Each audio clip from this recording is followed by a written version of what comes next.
ආයිබෝවන් කොහොමද හැමෝම හොඳින් ඉන්නව නේද? ගොඩ දවසකින් මම අද ඔයාලට අරන් ඇවිත් තියෙන්නේ තේ බොන වෙලාවට කන්න ගන්න ලීසියෙන් වගේම රසට හදාගන්න පුළුවන් හැලප රෙසිපි එකක්.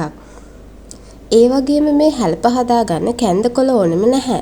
කැන්දකොළ හොයාගන්න නැති අයට කිසිල් කොළේ මේ විදිහට හදාගන්න පුළුවන්. ඉතින් අපි බලමු මේක හදාගන්නේ කොහොමද කියලා.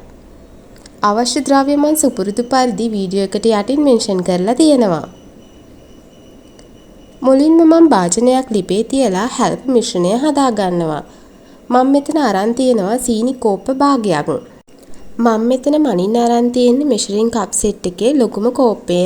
ඒ කෝප්පෙන් භාගයක් තමයි මම සීනි අරන් තියෙන්නේ. ඔයාලා තේ හදන්න ගන්න කෝප්පකින් හරි නැත්නම් මයින වෙන කෝප්පකින් හරි මේ ගන්න මම කියන ප්‍රමාණයන් වලට ගන්නවා. මගේ කෝප්ප ප්‍රමාණයට වැඩිය ඔයාලගේ කෝප්ප ප්‍රමාණය වෙනස් වුණාට කමක් නැහැ. මම කෝප්ප භාගයක් නම් ඔයාලගේ කෝප්පෙනුත් ඒ විදිහටම භාගයක් අනිත් ද්‍රව්‍ය ඒ විදිහටම මේ මැනලා ගන්න. මම ගත්ත සීනි කෝප්ප භාගයෙන් හැන්දක් දාලා සීනි ටිකක් කැරමල් කරගන්නවා. මෙතනදී ගොඩක් සීනි කළු කරගන්න ඕන නැහැ. කළු කරගන්නේ නැති වුණත් අපිට මේක හදාගන්න පුළුවන්. ටිකක් මේ වගේ පාට වුණාට පස්සේ වතුර කෝප්ප භාගයක් විතර දාගෙන සීනි ටික හොඳට දිය කරගන්න. දැන් ඒකට කප් එකේ ඉතිරි වුණ සීනි ටිකක් දාලා ඒ ටිකත් හොඳට දිය කරගන්න.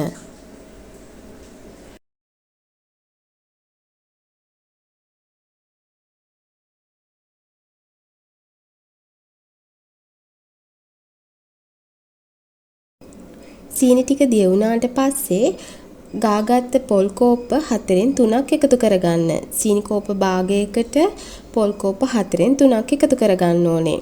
දැන් පොල් ටික සීනිත් එක්ක ටික වෙලාවක් මලව ගන්නවා. අපි පොල් පැණි හදාගන්නේ ඒ වගේ හොඳ සුවඳක් එනකන් ටික වෙලාවක් පොල් ටික මලව ගන්න ඕනේ.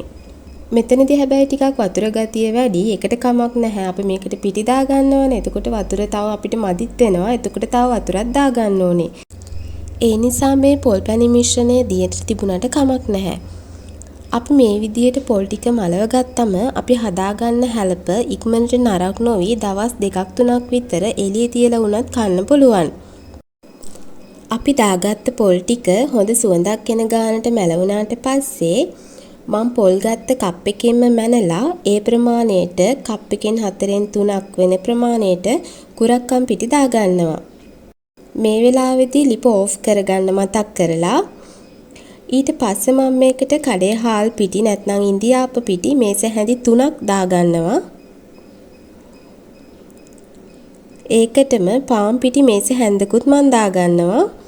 මේ විදිහට හාල් පිටි පාන් පිටි අපි එකතු කරගන්නේ කුරක්කන් එක හැදුවට පස්සේ තියෙන ඩ්‍රයි ගතිය නැති වෙන්න. එතකොට හොඳට සොෆ්ට් එකට තියෙනවා මේ විදිහට හාල් පිටි එකතු කරගත්තාම.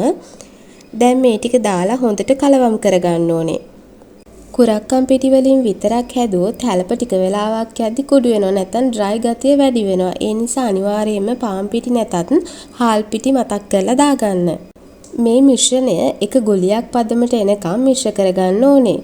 වතුර ටික ටික දාන ගමන් අනා ගන්න. ඒ වගේම මේ මිශ්‍රණයට රස අනුව ලුණු ටිකකුත් දාගන්න. මට මුලින්ම දාගන්න කියන්න අමතක වුණා. ඒ නිසා පොල් පැණි එක හදාගන්න වෙලාවෙදී වුණත් ඔයාලට ලුණු එකතු කරගන්න පුළුවන්. ලුණුත් දාලා දැන් මම මේක හොඳට කලවම් කරගන්නවා. වතුර ටික ටික දාලා හොඳට කලවම් කරගන්න නැත්නම් දිය වැඩි වෙන්න පුළුවන්. මෙන්න මේ මම පෙන්නනවා වගේ පදම එනකන් හොඳට මිශ්‍ර කරලා හදාගන්න. ටිකක් නිවුණාට පස්සේ මේ විදියට හොඳින් අතින් මිශ්‍ර කරලා ගන්නත් පුළුවන්. මම මේ හදාගත්ත මිශ්‍රණයෙන් කුරක්කන් හැලප 5ක් හදාගන්නවා. ඒ නිසා මේ මිශ්‍රණය කොටස් 5කට කඩලා තියාගන්නවා. ඔයාලට මම කලින් කිව්වත් වගේම අද මම හැලප හදන්න අරන් තියෙන්නේ කෙසෙල් කොළ. කෙසෙල් කොළ හොඳට හොදලා හයිය ගතිය නැති වෙන ටිකක් ලිපට අල්ලලා අරන් තියෙන්නේ. එතකොට හැලප මිශ්‍රණය දාලා නමා ගන්න ලේසි වෙන නිසා. නැත්තම් අපි හැලප මිශ්‍රණය දාලා නමද්දි කෙසෙල් කොළේ කැඩෙන්න බලනවා. මං කෙසෙල් කොළේට තෙල් ටිකක් ගා ගන්නවා. එතකොට කෙසෙල් කොළෙන් ලේසියෙන් හැලප එක ගලව ගන්නත් පුළුවන්. දැන් අර හදාගත්ත ගුලියක් අරන් කෙසෙල් කොළෙන් තියලා වඩලා නමා ගන්නවා. මේ මං කරන විදියට හැමතැනටම සමානව යන විදියට වඩා ගන්න. ඒ විදිහට මම මේ හැලප පහම හදා ගන්නවා.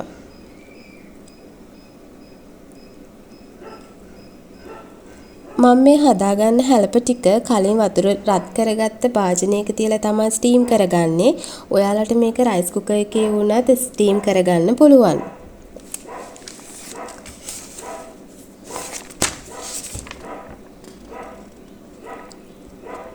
මේ හැලප සාමාන්‍යයෙන් විනාඩි 10ක් විතර තැම්බුනහම ඇති. මොකද අපි පැණි රස්නේ පැණියකට දාගත්තේ. එතකොට කොහොමත් පිටි ටික තවත් තැම්බෙනවා. ඒ නිසා මේක විනාඩි 10ක් වගේ ඇතුළත ඉක්මනින්ම තඹ ගන්න පුළුවන්. ඔයාලට මම මේ කියපු විදිහට හදාගත්තොත් මේ හැලප හරිම රසට සොෆ්ට් එකට හදාගන්න පුළුවන්. ඉතින් ඔයාලත් මේ විදිහට හදලා බලලා රස කොහොමද කියලා පහලින් කමෙන්ට් එකක් දාන්නත් අමතක කරන්න එපා. ඔයාලා මගේ YouTube channel එකට අලුත් නම් මාව subscribe කරන්නත් අමතක කරන්න එපා.